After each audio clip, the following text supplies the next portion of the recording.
السلام علیکم ورحمۃ اللہ وبرکاتہ۔ الحمدللہ، آج کی اس بابرکت نشست میں ہم تاریخ اسلام کے ایک اہم موضوع پر روشنی ڈالیں گے۔ اسلام سے پہلے عرب کی معاشرت، ان کے لباس و طعام، رسم و رواج اور طرز زندگی کو سمجھنا اس لیے ضروری ہے تاکہ ہمیں یہ اندازہ ہو سکے کہ رسول اللہ صلی اللہ علیہ وسلم کی بعثت سے پہلے دنیا کس حال میں تھی اور اسلام نے آ کر کس طرح تاریک معاشرے کو روشنی عطا کی۔ آئیں ہم مل کر اس سنہری تاریخ کا مطالعہ کرتے ہیں۔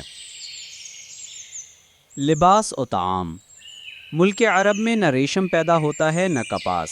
یہ چیزیں اگر بعض صوبوں میں پیدا ہوتی ہیں تو بہت قلیل مقدار میں اور ملکی ضروریات کے لیے ناکافی۔ یمن میں قدیم الایام سے پارچہ بانی کا رواج ہے۔ عام طور پر اہل عرب کا لباس بہت ہی سادہ رہا ہے۔ گاڑھے کے کرتے میں چمڑے کے پیوند لگا کر پہننا معمولی بات تھی۔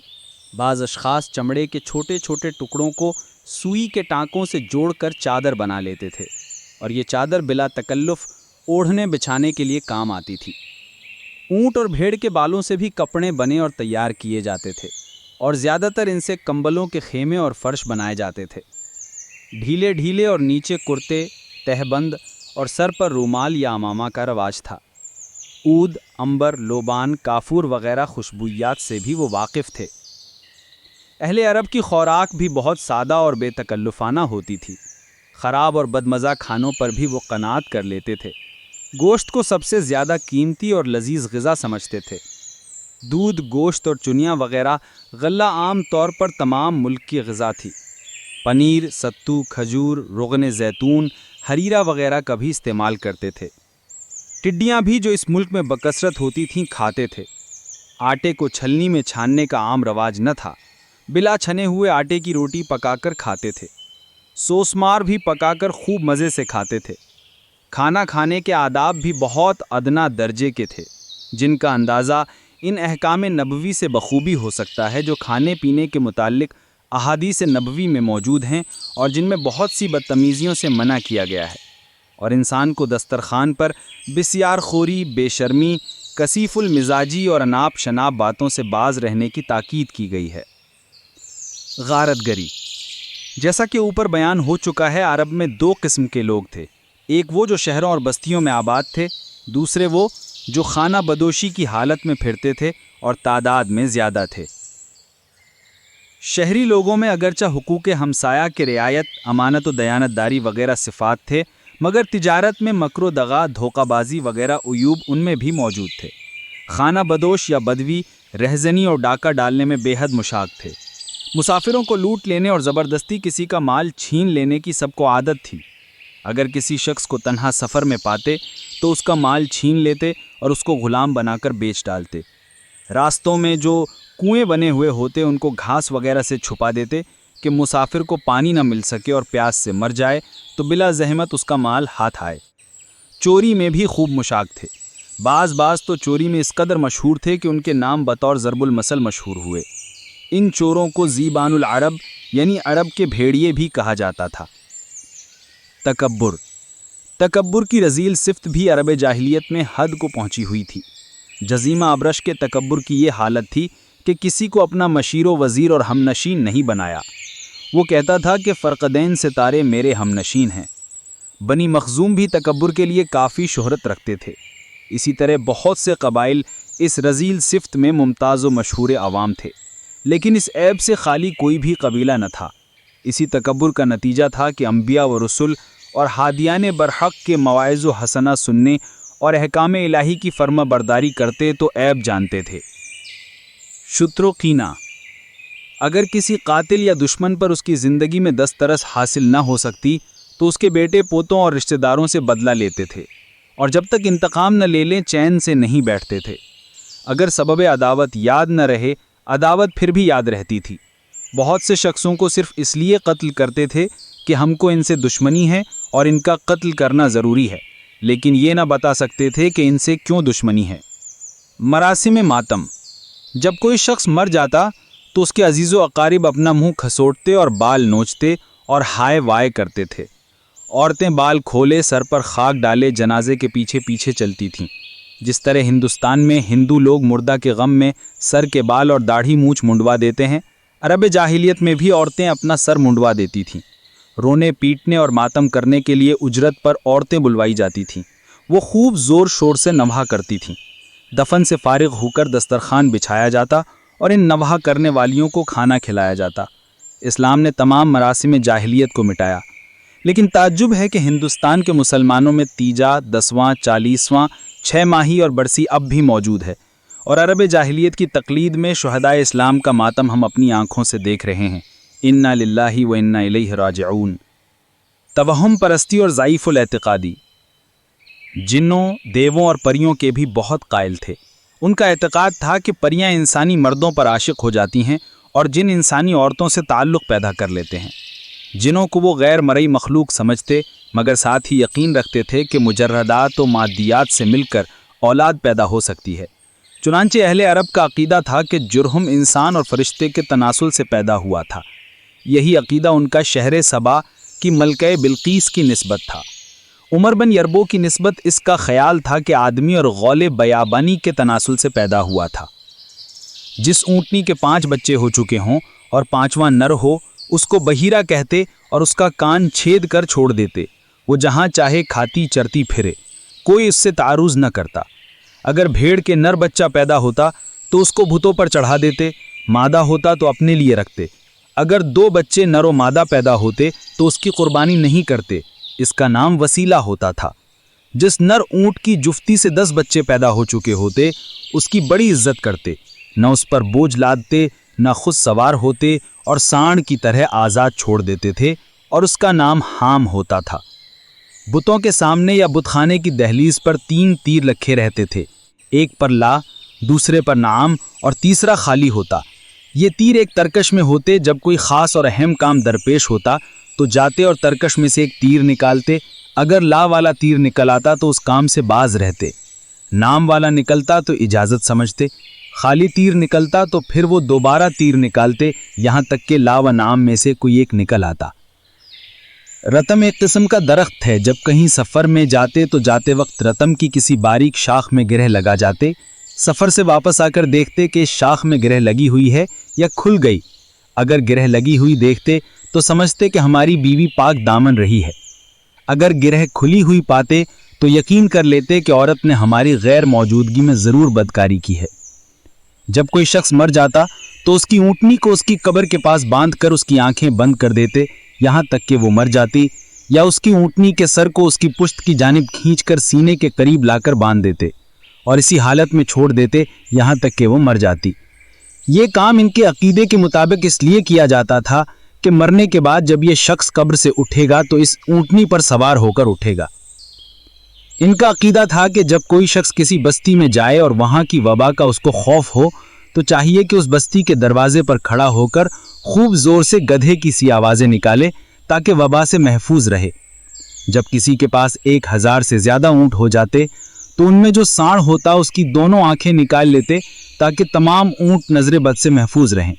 جب کسی اونٹ کو دائل عار یعنی خارش کا مرض ہوتا تو مریض کو نہیں بلکہ تندرست اونٹ کو داغ دیتے اور یقین رکھتے کہ اس کے اثر سے بیمار اونٹ اچھا ہو جائے گا۔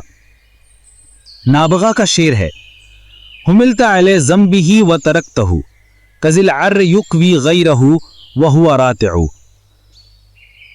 تو نے غیر کو تو چھوڑ دیا اور اس کا گناہ میرے اوپر اس طرح لاد دیا جیسے کہ کی بیماری کے مریض اونٹ کو چھوڑ کر اس کے عوض تندرست اونٹ کو جو مزے سے چر رہا ہو داغ دیا جاتا ہے۔ اسی طرح جب کوئی گائے پانی نہ پیتی تو بیلوں کو مارتے۔ ان کا عقیدہ تھا کہ جن بیلوں پر سوار ہو جاتا ہے اور گایوں کو پانی پینے سے روکتا ہے۔ ان کا عقیدہ تھا کہ اگر مقتول کا بدلہ قاتل سے نہ لیا تو مقتول کی کھوپڑی میں سے ایک پرندہ جس کا نام حامہ ہے نکلتا ہے اور جب تک انتقام نہ لے لیا جائے برابر چیختا پھرتا ہے کہ مجھے پانی پلاؤ، پانی پلاؤ۔ ان کا عقیدہ تھا کہ بعض انسانوں کے پیٹ میں ایک سانپ رہتا ہے، جب وہ سانپ بھوکا ہوتا ہے تو پسلی کی ہڈیوں پر سے گوشت نوچ نوچ کر کھاتا ہے۔ ان کا عقیدہ تھا کہ اگر کسی عورت کے بچے مر جایا کرتے ہوں اور عورت کسی شریف متمول آدمی کی لاش کو اپنے پاؤں سے خوب کچلے تو پھر اس کے بچے جینے لگتے ہیں۔ ان کا عقیدہ تھا کہ جن خرگوش سے بہت ڈرتا ہے اس لیے جنوں سے محفوظ رہنے کے لیے خرگوش کی ہڈی بطور تعویذ بچوں کے گلے میں ڈالتے تھے۔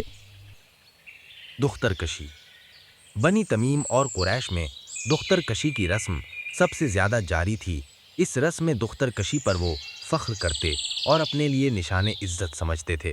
بعض گھرانوں میں یہ سنگ دلی یہاں تک بڑھی ہوئی تھی کہ لڑکی جب بڑی ہو جاتی، یعنی خوب میٹھی میٹھی باتیں کرتی اور اس کی عمر 5-6 سال کی ہو جاتی، تب اس کو اچھے کپڑے پہنا کر سنگ دل باپ خود لے کر بستی سے باہر جاتا، جہاں وہ پہلے سے ایک گہرا گڑھا کھود آتا تھا۔ اس گڑھے تک کنارے اس لڑکی کو کھڑا کر کے پیچھے سے دھکا دے کر گرا دیتا۔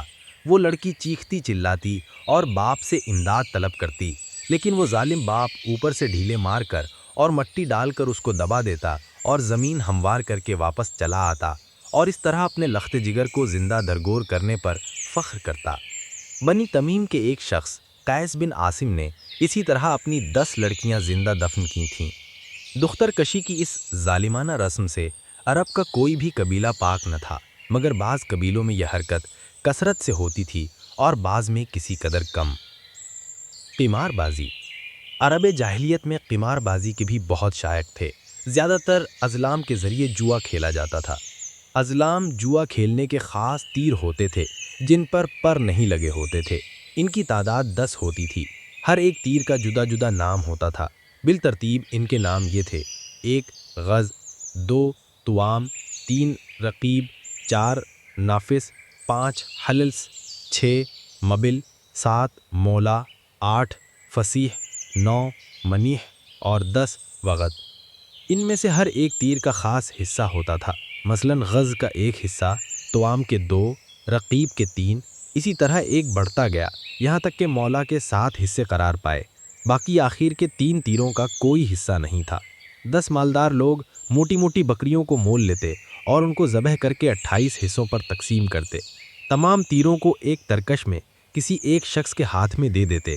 وہ ایک ایک تیر نکال کر ایک ایک شخص کے ہاتھ میں دیتا جاتا۔ جو تیر جس شخص کے پاس آتا اسی کے موافق اس کو حصہ مل جاتا۔ پچھلے 3 تیر جن کے ہاتھ میں آتے وہ تینوں محروم رہتے۔ یہ جوا خاص کعبہ کے اندر حبل کے سامنے کھیلا جاتا تھا۔ ایک طریقہ قمار بازی کا یہ تھا کہ تھوڑی سی ریت جمع کر کے کوئی چیز اس میں چھپا دیتے۔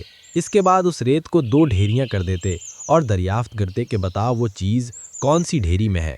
جو شخص ٹھیک بتا دیتا وہ جیت جاتا اور جو غلط بتاتا وہ ہار جاتا۔ عرب جاہلیت اور دوسرے ممالک۔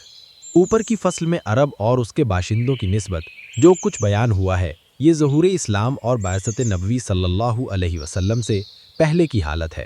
اہل عرب کے اخلاق، عادات، معاشرت، مذہب، عقائد وغیرہ کی نسبت جو کچھ اوپر بیان ہوا ہے وہ رسول اللہ صلی اللہ علیہ وسلم کے زمانے سے قریباً 1 صدی پہلے تک کی حالت ہے، اور یہی حالت بعثت نبوی صلی اللہ علیہ وسلم تک قائم تھی۔ قارئین کرام خود غور فرمائیں کہ جن لوگوں میں رسول اللہ صلی اللہ علیہ وسلم مبعوث ہوئے اور جو اسلام کے اول مخاطب بنے، کس قدر پست اور ذلیل حالت میں تھے۔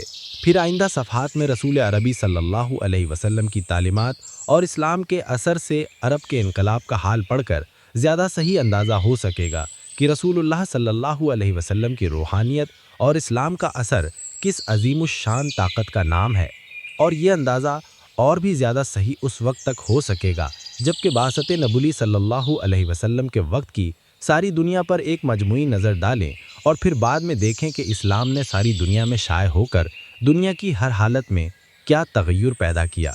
لہٰذا عرب کی مذکورہ حالت ظاہر کرنے کے بعد مناسب معلوم ہوتا ہے کہ ممالک عالم کی وہ حالت جو اسی مذکورہ عرب کی ہم عہد حالت ہے نہایت مختصر اور اجمالی طور پر بیان کر دی جائے۔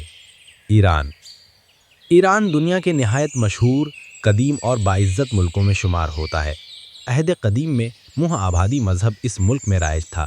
پھر منہ آبادی مذہب کی اصلاح اور تجدید کے لیے بہت سے پیشوائے دین بطور مجدد اس ملک میں ظاہر ہوتے اور اصلاح دین کا کام کرتے رہے۔ اس سے پہلے دور کے ختم ہونے تک زرتشت نے دین آتش پرستی اثر نو جاری کیا، جو دین منہ آبادی کی ایک اصلاح شدہ حالت کا نام سمجھنا چاہیے۔ زرتشت نے اپنے آپ کو ہادی برحق بتایا اور بہت جلد ایرانی سلطنت اور ایرانی رعیت کا مذہب زرتشتی دین ہو گیا۔ ایرانیوں نے غالباً دنیا میں سب سے زیادہ ترقی کی۔ ایرانیوں کے انتہائی عروج کے زمانے میں ان کی حکومت روم بلکہ مصر سے لے کر چین اور منگولیا اور کوہ ہمالیہ اور خلیج فارس سے بحیر خزیر اور کوہ التائی تک وسیع تھی۔ تمام بر اعظم ایشیا میں ان کا تمدن غالب تھا۔ ان کی تہذیب ایشیا کے ہر ملک میں قابل تقلید اور ان کے اخلاق ہر ایشیائی قوم کے لیے قابل اقتداء سمجھے جاتے تھے، لیکن ان کی حالت ظہور اسلام کے وقت اس قدر خراب اور ذلیل ہو چکی تھی کہ وہ شرک میں مبتلا ہونے کے سبب اپنی ایک ایک خوبی برباد اور زائل کر چکے تھے۔ زرتشت کو خدائی صفات دے کر انہوں نے خود کو معبودان باطلہ میں شامل کر لیا تھا۔ اس مذہب میں خالق خیر اور خالق شر دو معبود یزدان و اہرمن کے نام سے پوجے جاتے تھے۔ آگ کی پرستش اعلانیہ خوب زور و شور سے ہوتی تھی، چاند سورج اور ستارے سیاروں کی پرستش بھی رائج تھی۔ چوری اور رہزنی کا ملک میں زور تھا۔ زنا کا رواج اس قدر ترقی کر گیا تھا کہ مصدق ناہنجار نے سردربار کسلائے ایران کی بانوئے سلطنت کو بے عصمت کرنے کی فرمائش کی، اور فرمانروائے ایران نے اس کی اس نامعقول و حیا سوز جرت کی مخالفت ضروری نہ سمجھی۔ آپس کی نا اتفاقی اور درندگی، بغض اور حسد، دھوکہ بازی، فریب دہی، زبردستوں کا زیردستوں کو چوپایوں سے زیادہ ذلیل سمجھنا وغیرہ وہ مائب تھے جنہوں نے ایران پر ہر طرف سے نحوست و ادبار کو اس طرح متوجہ کر دیا تھا جیسے سیلاب نشیب کی طرف متوجہ ہوتا ہے۔ تمام علوم، تمام تہذیب، تمام اخلاق فاضلہ اور تمام انسانی خوبیاں ملک ایران کو خالی کر چکی تھیں، اور وہ ملک جو کسی زمانے میں تہذیب و تمدن کا منبع و مرکز تھا، یکسر تاریک ہو چکا تھا۔ نہ صرف ستارہ پرستی اور آتش پرستی، بت پرستی اور مشاہیر پرستی ہی رائج تھی، بلکہ بادشاہ، وزراء، سپہ سالار اور امراء بھی عوام سے اپنی پرستش کراتے تھے۔ اس عذاب سے ایرانی مخلوق اس وقت آزاد اور ملک کی تاریکی اس وقت دور ہوئی جبکہ مسلمانوں نے حدود ایران میں فاتحانہ قدم رکھا۔ روم اور یونان۔ ایرانی شہنشاہی کی مد مقابل دنیا کی دوسری سب سے بڑی طاقت رومیوں کی سلطنت و حکومت تھی۔ روم اور یونان کی تہذیب بھی بہت قدیم و شاندار تھی۔ ان کے علوم و فنون اور شوکت و عظمت مشہور آفاق ہو چکی تھی۔ طب، ریاضی، حیت، منطق، فلسفہ و حکمت وغیرہ کی ترقی میں دنیا کا کوئی ملک بھی یونان کا مقابلہ نہیں کر سکا تھا۔ اسی ملک میں سقراط، بقراط، لقمان، افلاطون، ارسطو پیدا ہو چکے تھے۔ اسی ملک میں سکندر جیسا فتح مندو ملک گیر بادشاہ پیدا ہوا تھا۔ یونانی قیصر، جس کا دارالسلطنت قسطنطنیہ تھا، نہ صرف شہنشاہ بلکہ دینی پیشوا بھی سمجھا جاتا تھا۔ باوجود ان مادی و علمی ترقی کے 6 اور 7ویں صدی عیسوی میں روم اور یونان اس قدر ذلت اور پستی کی حالت کو پہنچ چکے تھے کہ ایران کی تاریکی روم اور یونان کی تاریکی سے ہرگز زیادہ نہ تھی۔ جس طرح ایران میں ہر مقروض اپنے آپ کو بطور غلام کے بیچ ڈالتا تھا، اسی طرح یونان میں غلاموں کی کئی قسمیں تھیں۔ ایک قسم غلاموں کی ایسی تھی کہ وہ یونان سے باہر دوسرے ملکوں میں لے جا کر نہیں بیچی جاتی تھی، لیکن عام طور پر اکثر غلام غیر ملکوں میں لے جا کر اسی طرح فروخت کیے جاتے تھے جس طرح گھوڑے، بیل، اونٹ، بکری وغیرہ فروخت کیے جاتے۔ آقا اپنے غلام کو اسی طرح قتل کر دینے کا حق رکھتا تھا جس طرح کوئی شخص اپنے مویشی کو ذبح کرنے کا حق رکھتا ہے۔ ماں باپ اپنی اولاد کو خود بیچ ڈالتے اور دوسروں کا غلام بنا دیتے تھے۔ روم اور یونان میں غلاموں کو شادی کرنے کا اختیار نہ تھا، ان میں اور ان کی اولاد میں کوئی قانونی رشتہ نہ سمجھا جاتا۔ عیسائیوں کی پستی۔ سیدنا عیسیٰ علیہ السلام سے 200 برس بعد تک عیسائیوں میں راہبوں کا کہیں نام و نشان تک نہ تھا، لیکن 6 صدی میں راہبوں کی ایک کثرت شام و یونان اور روم میں اتنی ہو گئی کہ ہر شخص جو عزت و تکریم کا خواہاں ہوتا رہبانیت اختیار کر لیتا۔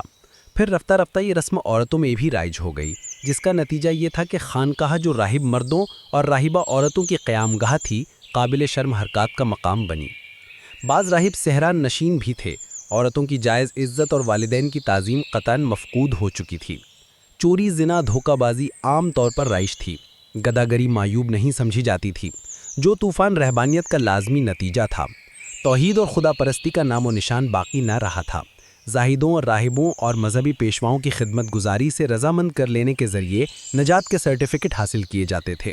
عمرہ غربا کو اپنا خادم اور ان سے بطور غلام خدمت لینے کو اپنا جائز حق سمجھتے۔ بادشاہ اور سپہ سالار رعایا کا مرتبہ حیوانوں سے برتر نہیں جانتے، اور کاشتکاروں کی تمام محنت و مشقت کے نتیجے پر خود قابض ہو کر بقدر قوت لایموت ان کے لیے کچھ قدر قلیل چھوڑ دیتے تھے۔ مصر کی قدامت کا تصور اور مصری تمدن کی عظمت کا اندازہ کرنے کے لیے اہرام مصر، ابو الہول کے مجسمے اور موجودہ زمانے میں تہہ خانوں سے برآمد ہونے والی اشیاء سے بہت کچھ مدد مل سکتی ہے۔ مصر چونکہ ایک زرعی ملک ہے، لہٰذا قدیم مصریوں کی طاقت جب ذرا کمزور ہوئی تو وہ بیرونی ممالک اور بیرونی اقوام کے حملوں کا آماجگاہ بن گیا۔ مصر پر ایرانیوں، یونانیوں اور رومیوں نے بار بار حملے کیے اور بہت دنوں تک قابض و متصرف رہے۔ قیاس چاہتا ہے کہ ان حملہ آوروں کے تہذیب و تمدن نے بھی مصر پر ضرور اپنا اثر ڈالا ہوگا اور مصریوں کی تہذیب نے ضرور ترقی کی ہوگی۔ عیسائی مذہب رومیوں کے عہد حکومت میں مصریوں کے اندر رائج ہوا۔ مصر کی آبادی کا ایک معقول حصہ عیسائی مذہب قبول کر چکا تھا، مگر اسلام کے مصر میں داخل ہونے سے پہلے مصر کی حالت نہایت پست اور ہر ایک اعتبار سے بے حد ذلیل ہو چکی تھی۔ عیسائیت کی حالت مصر میں بت پرستی سے زیادہ بہتر نہ تھی۔ بت پرست مصریوں میں تمام وہ معائب موجود تھے جو کسی ذلیل سے ذلیل بت پرست قوم میں ہو سکتے ہیں۔ رومی یونانی جو فاتح حکمران قوم سمجھی جاتی تھی، رعایا کو چوپایوں سے زیادہ ذلیل سمجھتے تھے۔ جو عیوب یونانیوں اور رومیوں کے اندر موجود تھے وہ سب کے سب زیادہ خراب حالت میں مصر کے اندر دیکھے جاتے تھے۔ غلامی نہایت ظالمانہ انداز میں رائج تھی۔ زناکاری اور غارت گری کے لیے ترغیب در اصول بقواعد بنا کر داخل مذہب سمجھے جاتے تھے۔ قتل انسان معمولی بات اور تفریح گاہوں کے لیے سامان تفریح سمجھا جاتا تھا۔ عورتوں کو خودکشی کی ترغیب دی جاتی تھی۔ غرض کہ مصر کی تاریکی بھی کسی ملک کی تاریکی سے کم نہ تھی اور تہذیب و شائستگی کے علامات مصریوں کے اعمال و اخلاق سے بالکل معدوم تھے اور جہالت و تاریکی جتنی چاہو موجود تھی۔ ہندوستان۔ اشوک، چندر گپت اور بکرماجیت بڑے بڑے نامور مہاراجہ ہندوستان میں گزر چکے تھے۔ حیت، ریاضی، فلسفہ وغیرہ علوم پر ہندیوں کو خاص طور پر ناز تھا۔ کرشن، رام چندر اور گوتم بدھ جیسے بانیان مذاہب کی حکایات اور مہابھارت اور رام لیلا کے رزمی افسانے بھی ان کو یاد تھے۔ لیکن جس زمانے کی دنیا کا ہم اس وقت معائنہ کر رہے ہیں، اس زمانے میں بدھ مذہب ہندوستان سے خارج ہو رہا تھا اور برہمنی مذہب تدریجی زور پکڑ رہا تھا۔ ہندوستان کے کسی ایک بڑے صوبے پر بھی کوئی ایک عظیم الشان سلطنت و حکومت قائم نہ تھی۔ تمام ملک میں بت پرستی کا زور و شور اور خوب دور دورہ تھا۔ بدھ اور برہمنی دونوں مذہبوں میں بتوں کی پوجا یکساں طور پر موجب نجات سمجھی جاتی تھی۔ برہمنوں اور بدھوں کے بت اکثر مندروں میں ایک دوسرے کے پہلو بہ پہلو رکھے ہوتے تھے اور بڑے جوش عقیدت کے ساتھ پوجے جاتے تھے۔ چینی سیاح لکھتا ہے کہ ہندوستان کا ایک بھی گھر قسمی حد تک بتوں سے خالی نہ تھا۔ بام مارگیوں کے پلید اور حیا سوز مسلک نے ملک کے ہر حصے میں قبولیت اور ہر دل عزیزی حاصل کر لی تھی۔ زناکاری کے لیے مصریوں کی طرح اصول و قواعد مقرر ہو کر داخل مذہب سمجھے جاتے تھے۔ سندھ کے راجاؤں میں ایسی مثالیں موجود تھیں کہ انہوں نے حقیقی بہنوں سے شادیاں کیں۔ جب راجا اور حکمرانوں کی یہ حالت تھی تو عوام کی بدتمیزیاں کچھ ان سے بھی بڑھ کر ہی ہوں گی۔ اسی زمانے کی بعض تصانیف جو آج پرانی اور مذہبی کتابوں کی صورت میں دستیاب ہوتی ہیں، میں ہندیوں کے اخلاق کو نہایت پست اور ان کی معاشرت کو بے حد شرمناک ظاہر کرتی ہیں۔ ستاروں، سیاروں، پہاڑوں، دریاؤں، درختوں، حیوانوں، سانپوں، پتھروں اور شرنگاہوں کی پرستش ملک ہندوستان میں رائج اور ہر طرف جاری و ساری تھی۔ اسی سے اندازہ کیا جا سکتا ہے کہ اس ملک کی تاریکی کس قدر عظیم اور اہم تھی۔ چین۔ جن ملکوں کا ذکر اوپر ہو چکا ہے، یہ سب کے سب عرب کے ہر چہار سمت واقع ہیں اور یہی مشہور متمدن ممالک سمجھے جاتے ہیں۔ ان میں صرف ملک چین کا اور اضافہ ہو سکتا ہے کہ وہ بھی آباد و سرسبز اور متمدن ممالک میں شمار ہو سکتا ہے۔ چین کی حالت مذکورہ ممالک سے بھی بدتر تھی۔ کنفیوشس، تاؤ اور بدھ تین مذاہب کی کیمیاوی امتزاج نے چین کی تہذیب و اخلاقی حالت میں وہ کیفیت پیدا کر رکھی تھی جو سوڈا اور ٹارٹرک ایسڈ کے ملانے سے پیدا ہوتی ہے۔ بالآخر اس حالت میں کوئی سکون و امن کی کیفیت پیدا ہوئی تو اسی وقت میں جبکہ مسلمانوں کی ایک جمعیت نے چین میں داخل ہو کر سکونت اختیار کی اور اپنے اخلاقی نمونے سے اپنے ہمسایوں کو متاثر کیا۔ ترکستان، روس، برہما، یورپ وغیرہ میں بھی انسانی آبادی موجود تھی، لیکن ان ملکوں کے رہنے والے انسانوں سے یا تو دنیا واقف نہیں تھی یا ان کو بمشکل انسان کہا جا سکتا ہوگا۔ بہرحال کوئی قابل رشک خوبی ان میں موجود نہ تھی۔ خلاصہ، کل ملا کر اس نتیجے پر پہنچا جا سکتا ہے کہ رسول اللہ صلی اللہ علیہ وسلم کے مبعوث ہونے سے پہلے اور آپ صلی اللہ علیہ وسلم کی بعثت کے وقت ساری کی ساری دنیا تاریک ہو چکی تھی اور ربائے مسکون پر جہالت کی اندھیری رات اس طرح چھائی ہوئی تھی کہ کسی حصے اور کسی ملک میں کوئی ٹمٹماتی ہوئی روشنی مطلق نظر نہیں آتی تھی۔ دنیا پر اس سے پہلے کبھی ایسا وقت نہیں آیا تھا کہ ایک ہی وقت میں ہر جگہ تہذیب و تمدن، اخلاق، علم و حکمت، معرفت الہی سب کے سب اس طرح برباد ہوئے ہوں اور تمام ربائے مسکون تیرہ و تاریک ہو گیا ہو۔ ہر ملک میں خدائے تعالیٰ کے مرسل اور ہادی و رہنما آتے رہے اور یکے بعد دیگرے روشنی اور تاریکی کے دور و رات کی طرح نمودار ہوتے رہے۔ لیکن چونکہ اب تمام ملکوں یعنی دنیا کے لیے ایک ہی ہادی برحق مبعوث ہونے والا تھا، لہٰذا خدائے تعالیٰ نے تمام ہادیوں اور ہر ملک کے رہنماؤں کی لائی ہوئی تعلیمات کے زمانے کو ایک ہی مقررہ وقت میں ختم کر کے ہر ملک اور دنیا کے ہر حصے میں نئے ہادی اور نئے ہدایت نامے کی ضرورت کو پیدا و حویدہ کر دیا تھا، اور ساری کی ساری دنیا ایک زبان ہو کر زبان حال سے کسی ہادی اور ہدایت کی خواہش کا اظہار کر رہی تھی۔ چنانچہ خدا تعالیٰ نے اس کامل ہادی اور خاتم الرسل صلی اللہ علیہ وسلم کی بعثت اور پیدائش کے لیے ملک عرب کا انتخاب کیا، اور ربع مسکون کی اس تاریک شب کے ختم کرنے کے لیے مکہ معظمہ سے آفتاب رسالت طلوع ہوا، اور اس نے طلوع ہو کر تمام دنیا کو اپنی نورانی شعاؤں سے منور کر دیا۔ ہم کو اپنی کتاب اس طلوع آفتاب سے ہی شروع کرنی ہے، مگر اصل مدہ کے شروع کرنے سے پیشتر اس سوال کا جواب دینا مزید باقی ہے کہ رسول اللہ صلی اللہ علیہ وسلم کی بعثت کے لیے ملک عرب ہی کیوں پسند کیا گیا، اور دوسرے کسی ملک میں نبی آخر الزمان صلی اللہ علیہ وسلم کو کیوں نہ پیدا کیا گیا۔ عرب کا انتخاب۔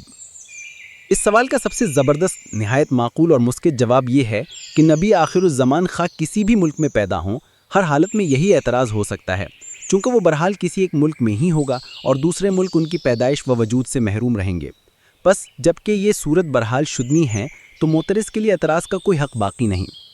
دوسرا جواب یہ ہے کہ دنیا کے دوسرے تمام مشہور ممالک کسی نہ کسی قدیم زمانے میں ایک مرتبہ ضرور ترقی یافتہ اور عروج کی حالت میں رہ چکے تھے۔ ان کی تہذیب و تمدن، اخلاق و علوم وغیرہ ایسی حالت کو دیکھ چکے تھے کہ انہوں نے قوس انا والا انا غیری دنیا کی قوموں کے سامنے بجایا تھا۔ نیز ہر ملک کو دوسرے ملک کا حاکم یا محکوم بننے کا موقع مل چکا تھا۔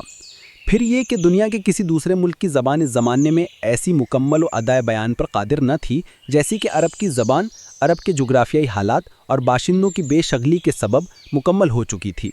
اگر عرب کے سوا کسی دوسرے ملک میں وہ کامل نبی مبعوث ہوتا تو اس ملک کے باشندے یعنی اول متخاطبین چونکہ پہلے دوسرے ملکوں پر قابض و متصرف رہ چکے تھے، لہٰذا اس نبی کی ہدایت اور ہدایت نامے کا قوی اثر دنیا پر اپنی پوری اور حقیقی شان ثابت نہ کر سکتا، اور اس کا ایک بڑا حصہ اس ملک کی قدیم روایات کی طرف منسوب ہو جاتا۔ اس نبی کے ذریعے تہذیب و اخلاق اور تہذیب نفس کا جو عظیم الشان کام انجام پانے والا تھا، وہ بھی اس ملک اور قوم کی قدیمی روایات سے منسوب ہو کر مبی آخر الزمان اور خاتم الکتب کی عظمت و جلال کا ظاہر اور ثابت کرنے والا نہ ہوتا۔ کامل ہدایت نامے کے لیے ضرورت تھی کہ وہ ایسی زبان میں نازل ہو جو دنیا کی زبانوں میں حد کمال کو پہنچ چکی ہو۔ عربی کے سوا کوئی دوسری زبان ایسے ہدایت نامے کی متحمل نہیں ہو سکتی تھی جو قیامت تک کے لیے اور ہر ملک اور ہر قوم کے لیے نازل ہو۔ اس لیے ضروری تھا کہ رسول اللہ صلی اللہ علیہ وسلم ملک عرب میں پیدا ہوں۔ عرب کے اخلاق، تہذیب اور تمدن نے چونکہ اس سے پہلے کوئی ترقی نہیں کی تھی، لہٰذا اس عالمگیر دن نے ان کو یک کے بعد یک سب سے زیادہ شائستہ، سب سے زیادہ مہذب، سب سے زیادہ بااخلاق، سب سے زیادہ متمدن اور ساری دنیا کا استاد اور رہبر بنا کر ثابت کر دیا کہ عرب کی ان تمام محیر العقل ترقیات کا سبب اسلامی تعلیم کے سوا اور کچھ نہیں ہے۔ اور نبی صلی اللہ علیہ وسلم کی روحانیت ایسی زبردست ہے کہ دنیا کی ہر قوم اور ہر ملک ہر زمانہ میں اس سے فیضیاب ہو سکتا ہے۔ نیز یہ کہ دنیا کے تمام ہادی اور تمام انبیاء علیہم السلام قوموں کے لیے جس قدر تعلیمات اور ہدایت نامے لے کر آئے تھے، وہ سب کے سب اصولی طور پر قرآن مجید میں موجود ہیں۔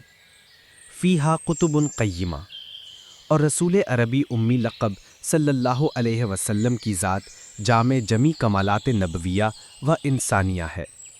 آنچ خوبہ ہما دارند تو تنہا داری۔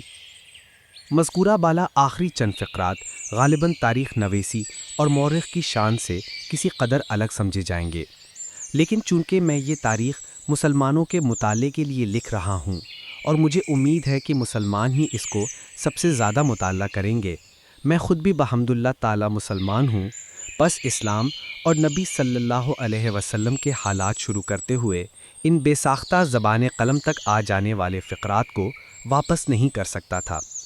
اگر مورخین یہ تاریخ نویسوں کی مجلس میں مجھ سے یہ کوئی عیب کی بات سرزد ہوئی ہے تو میں بہت خوش ہوں کہ مورخین کے گروہ سے خارج ہو کر مسلمین کے گروہ میں ضرور شامل کیا جاؤں گا۔ ترا آہو مرا عین چشم لیلا است، ترا واشی مرا عین تسلیہ است۔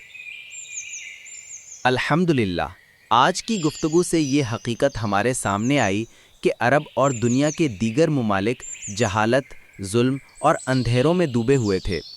اللہ تعالیٰ نے اپنے محبوب رسول صلی اللہ علیہ وسلم کو بھیج کر انسانیت کو روشنی، عدل اور علم عطا فرمایا۔ ہم سب کی ذمہ داری ہے کہ اس تاریخ سے سبق حاصل کریں اور اپنی زندگیوں کو قرآن و سنت کے مطابق سنواریں۔ اللہ تعالیٰ ہم سب کو عمل کی توفیق عطا فرمائے۔ جزاکم اللہ خیراً۔ السلام علیکم ورحمۃ اللہ وبرکاتہ۔